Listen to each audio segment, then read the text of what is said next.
The day my father was buried, my stepmother handed me a trash bag. Not a box, not a suitcase, a black 40-gallon trash bag, the kind you use for yard waste, and she dropped it at my feet in the hallway like I was something she'd been meaning to throw out for years. "Your things," she said. Just that. 2 words. Then she turned and walked back into the house that used to have my name in it. I was 22 years old. My father had died 4 days earlier, a heart attack, the doctors said, sudden and clean and completely without warning. I had driven 11 hours from Raleigh, where I was finishing my last semester of community college, because my uncle called me at 6 in the morning and said I needed to come home. I hadn't even had time to find a sublet for my apartment. I just threw some clothes in a bag, got in my truck, and drove. His name was James, my father. James Allen Pruitt. He built software infrastructure for mid-sized logistics companies. Not the kind of work that makes you famous, but the kind that makes you quietly, steadily wealthy over 2 decades if you're careful about it. He was careful about everything. He kept spreadsheets for his grocery budgets. He read every contract twice before signing. He was the most methodical person I had ever known, and I used to tease him about it when I was a kid, tell him he was the most boring man in America, and he'd just smile and say, "Boring keeps the lights on, son." His name was on everything. The house in Asheville, the investment accounts, the business he'd spent 18 years building from a one-man consulting operation to a firm with 11 employees. And then he married Connie. I want to be fair here. When they first got together, I was 16. It was 3 years after my mother passed. I didn't hate her. She wasn't cruel to me. She just wasn't interested in me, the way some people simply aren't interested in certain things. I was a piece of furniture in the house she was trying to redecorate. I learned to stay out of her way, and she learned to tolerate my existence, and that was the arrangement for 6 years. What I didn't know, until the afternoon of the will reading, was how thoroughly she had rearranged everything while I wasn't looking. The attorney's office was downtown, one of those places with dark wood paneling and diplomas in matching frames.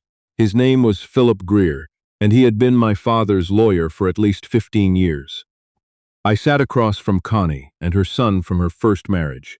His name was Adrian. He was 26, and he had my father's last name now because the adoption had gone through 2 years ago, which I also hadn't known about, and I listened while Philip read the document my father had supposedly signed 8 months before he died. Connie received the house and all personal property. Adrian received a 49% stake in my father's company. The remaining 51% would be held in a trust, administered by Philip himself, with distributions at his discretion, intended to fund the ongoing operations and eventual transition of the business. I received nothing. I sat very still. I think I was waiting for a second document. A correction, something that would make the room make sense again. Philip kept talking.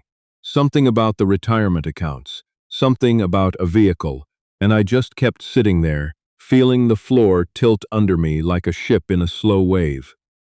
After, in the parking lot, I asked Philip if I could speak with him privately. He said he had another appointment. I asked if we could schedule something. He said his calendar was very full, but his assistant would reach out. She never did. My father's house, Connie's house now, sat on 3 acres outside Asheville, and I had lived in it for most of my childhood. I had a room in the back with a window that faced the ridge, and when I was 12, my father had helped me build a bookshelf that took up the entire east wall. That bookshelf was still there when I went to collect the bag Connie had packed for me. I stood in the doorway of my old room and looked at it. She hadn't packed the books. I didn't argue. I didn't know how to argue yet. I was 22, and my father was dead, and I had a trash bag in my hand and $400 in my checking account and a truck with a cracked windshield, and I just walked out. I stayed with my buddy Lawrence for 6 days. He had a couch, and he didn't ask too many questions, which was exactly what I needed. I ate cereal for most of those 6 days and spent the night staring at the ceiling, running the same question through my head on a loop. How could he do this? How could he just not leave me anything? Because I couldn't make it fit. My father loved me. I knew that the way you know things you've never had to question, not because he said it constantly, but because of the way he showed up. Every school play, every baseball game I was terrible at.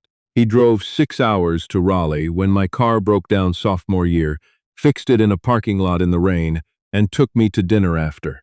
That was my father. He didn't disappear from my life when Connie came in. He just got a little quieter, a little more careful, and then, on a Thursday morning in late March, I got an email. It was from an address I didn't recognize, a string of letters and numbers, the kind of throwaway account you set up when you don't want to be traced. There was no subject line. The body of the email was 3 sentences long. Check the glove compartment of the Silverado. Not the one in the driveway, the one in storage. I read it 4 times. My father owned 2 trucks. The newer one, a black F-150, was in Connie's driveway. The Silverado was a 2003 he'd had since before I was born, practically. He kept it in a storage unit off Highway 70 because he couldn't bring himself to sell it. He'd always said it ran fine, just needed a reason to drive it somewhere. I still had the key. It had been on my father's key ring, and the key ring had been returned to me after the hospital along with his wallet and his watch, and the $11 he'd had in his pocket. I hadn't thought anything of it at the time. I just put it in my coat pocket and forgot about it. I drove to the storage unit at 7 the next morning. Unit 14, corrugated metal door, combination padlock, 4719, my birthday. I hadn't known that until I tried it on instinct and the lock opened. The Silverado was exactly where I remembered it. Dusty, smelling like old vinyl and WD-40. I got in the driver's seat and just sat for a second, because it hit me harder than I expected. The smell of it, the way the seat was adjusted for someone taller than me. My father was 6'2", I'm 5'10". I had to slide the seat forward to reach the pedals. I opened the glove compartment. There was a tire pressure gauge, a folded AAA map of North Carolina from probably 2009, a small flashlight, and underneath all of it, held together with a rubber band, a plain white envelope and a small brass key with a number stamped on it, 227. My hands were shaking when I opened the envelope. The handwriting was my father's. I'd recognize it anywhere. Small, precise, each letter leaning slightly to the right. Son, if you're reading this, things went the way I was afraid they might. I'm sorry I couldn't protect you better from what I knew was coming. I should have told you more, sooner. That's my failure, and I own it. There's a property I never told anyone about. Not Connie, not Philip, no one. I bought it in 2019 through an LLC registered in Delaware. It won't come up in any search connected to my name. The address is on the other side of this paper. Key 227 is for a lockbox at Blue Ridge Self-Storage on Tunnel Road. The combination is your mother's birthday. Inside the lockbox is a folder. Read everything in it before you do anything else. I love you more than you know. I always have. Don't let them take what's yours. Daddy turned the paper over. The property was in Sylva, North Carolina, 23 miles southwest of Asheville, back into the mountains, down a county road that wasn't on most maps. I sat in that truck for a long time. Then I went to Blue Ridge Self-Storage. Box 227 was in the climate-controlled row, near the back. My mother's birthday was March 3rd, 0303. The box opened on the first try. Inside was a manila folder about an inch thick. I took it back to the truck, spread it across the steering wheel, and started reading. It took me over an hour to get through everything. My father had been meticulous about it. Of course he had. There were printed emails, bank statements, a copy of a wire transfer record, timestamps, a notarized affidavit from a document examiner, a medical record with handwritten notes in the margin in my father's handwriting, and there was a second will, dated 14 months before the one Philip had read in his office, properly notarized, witnessed by 2 people who were not Connie and not Philip. In it, my father left me 60% of his company outright. The house was to be sold and the proceeds split evenly between me and a charitable remainder trust he'd set up in my mother's name. Connie received the personal property and a cash settlement of $200,000. That was it. Somewhere between that will and the one Philip had produced, my father's wishes had been replaced. The wire transfer records showed 3 payments, each for $40,000, from an account connected to Connie to a personal account connected to Philip Greer.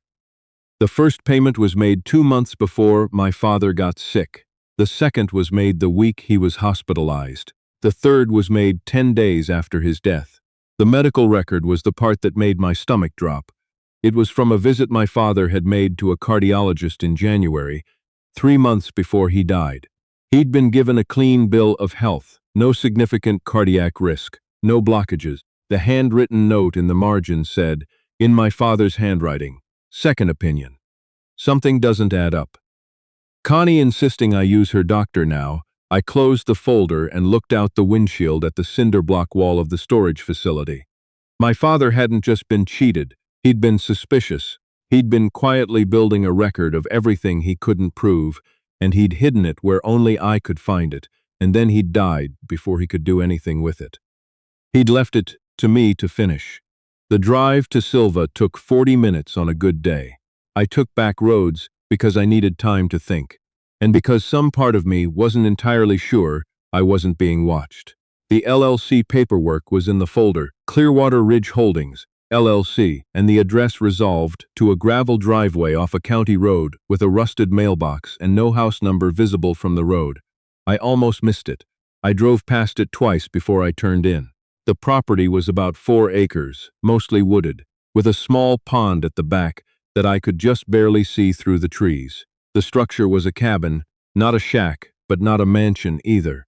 Single story, maybe 900 square feet. Board and batten siding that had been painted dark green at some point and was now somewhere between green and gray. The porch listed slightly to one side. One of the front windows was boarded up with plywood. I sat in the truck for a moment and just looked at it. Then I got out. The front door was locked, but the key on my father's ring. There were 3 others I hadn't identified yet. Opened it on the second try. Inside it smelled like dust and pine, and something underneath that, something older like old paper. The furniture was sparse. A couch covered in a drop cloth, a kitchen table with 2 chairs, a wood stove in the corner that looked like it actually worked. On the kitchen counter, arranged neatly in a row, were 6 cans of soup, a box of crackers, a manual can opener, and a flashlight. My father had stocked it. He'd planned for me to be here. I sat down at the kitchen table and put my head in my hands. I didn't cry. I wanted to, but I couldn't, not yet. I just sat there for a long time, feeling the silence of the mountains press in from outside, and thought about my father buying this place without telling anyone, coming out here alone, stocking it like a shelter, writing me a letter by hand and hiding it in a truck that smelled like his whole life. He'd known. I don't know how long I sat there before I heard the car. It came down the gravel driveway fast. Too fast for someone who was just passing through. I heard the tires on the gravel and then the engine cut, and I was on my feet before I'd made a conscious decision to move. Through the front window, I could see a dark SUV parked behind my truck, blocking the driveway. 2 doors opened. Philip Greer got out of the passenger side. A man I didn't recognize got out of the driver's side, big, wearing a Carhartt jacket, not looking at me. I stood very still by the kitchen table. Philip knocked on the door, which I found almost funny given the circumstances. "I know you're in there," he said. "We saw your truck." His voice was perfectly calm. "Open the door, and let's have a conversation. That's all this needs to be." My phone was in my jacket pocket. I had 3 bars of signal, which surprised me. I don't know why I did what I did next. Some combination of fear and clarity, I think. The particular kind of calm that comes when you realize you have nothing left to lose and your options have just collapsed to 2. I opened the voice recorder on my phone and hit record. Then I opened the door. Philip looked better in person than he had at the reading, more relaxed, like this was a real estate showing instead of whatever it actually was. He glanced past me into the cabin and then back at my face. "You found James's little project," he said. "I'm just here looking at property," I said. "Is there something I can help you with?" He smiled. It didn't reach his eyes. "The folder you found at Blue Ridge Storage belongs to the estate. James wasn't of sound mind in his final months. I have documentation to support that. Anything he created or compiled during that period is subject to contest." He paused. I'm prepared to offer you a settlement. One time, $50,000, full release of any claims, and you go back to whatever you were doing in Raleigh. $50,000, I said. It's a fair number for your situation. My situation, I said. You mean being left with nothing after my father died? Something flickered across his face. Your father made his wishes clear. In the will you helped draft 8 months ago, I said. Not the one from 14 months before that. The one with the notary stamp from the Buncombe County Courthouse. He was quiet for a moment. Behind him, the man in the Carhartt jacket had moved closer to the porch. I kept my eyes on Philip. You've been reading things you don't fully understand, Philip said more quietly now. I understand wire transfers, I said. And I understand that a clean cardiac record 3 months before a sudden cardiac death is worth asking questions about. The silence that followed was the loudest thing I had ever heard. I'm going to need that folder, Philip said. I don't have it with me, I said. That was a lie.